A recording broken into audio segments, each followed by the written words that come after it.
Alright, so I'm going to continue documenting my progress here. It's about 6:45 in the morning, and besides my tennis elbow that's keeping me up all night, I keep waking up thinking about my issues last night that I've discovered.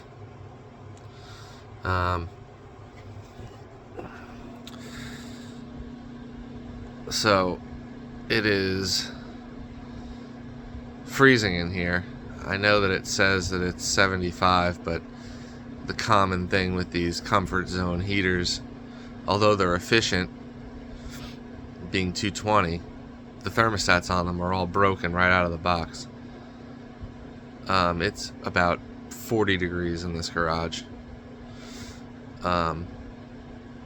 So hopefully it warms up quick. I'm standing in front of the heater right over my car right now because I'm freezing.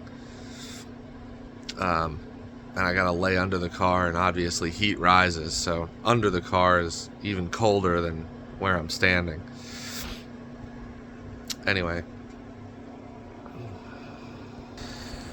what had happened is everything is together for the most part. I really took my time and just tried to make everything nice and organized with my nice wires. These are the cheapest wires money can buy. They're NGK wires, straight from NGK. And they're very nice. Anyway, I'm getting sidetracked. So what had happened is,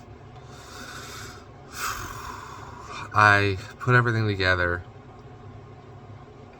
and like a complete idiot, I didn't check my gears to see that everything worked, because I just take for granted that the guy that built it did a good job, and I'm sure he did. This has nothing to do with him at all. I know, as a matter of fact, I know he did a good job. I've never had any issues at all. I think that the issue lies in shipping, if I had to guess. And again, I can't blame the guy who built it, because he packaged this thing really well. But I think that something happened during shipping that caused it to be jammed in a gear. And again, I didn't check until everything was back together, because, sometimes you just do stupid things. I don't know that in any other situation I would have checked, but I will say that when I was putting it together, I noticed that as I was turning the input shaft to line up the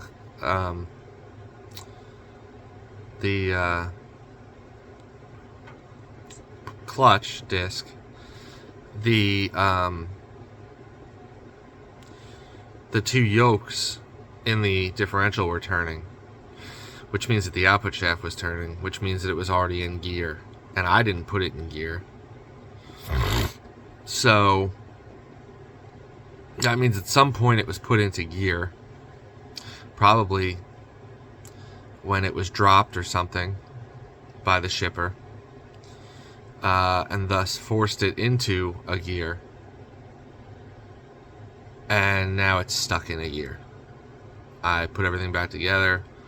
I lined up the shift linkage. That's all together, and the shifter will not move. It is locked. I disconnect the shift linkage, and I can't get that shaft to move at all. So now this morning's job, because I can't stop thinking about it and it's driving me crazy, is to pull the cover off the brand new transmission and see what's going on in there, because I don't want to pull all this apart again.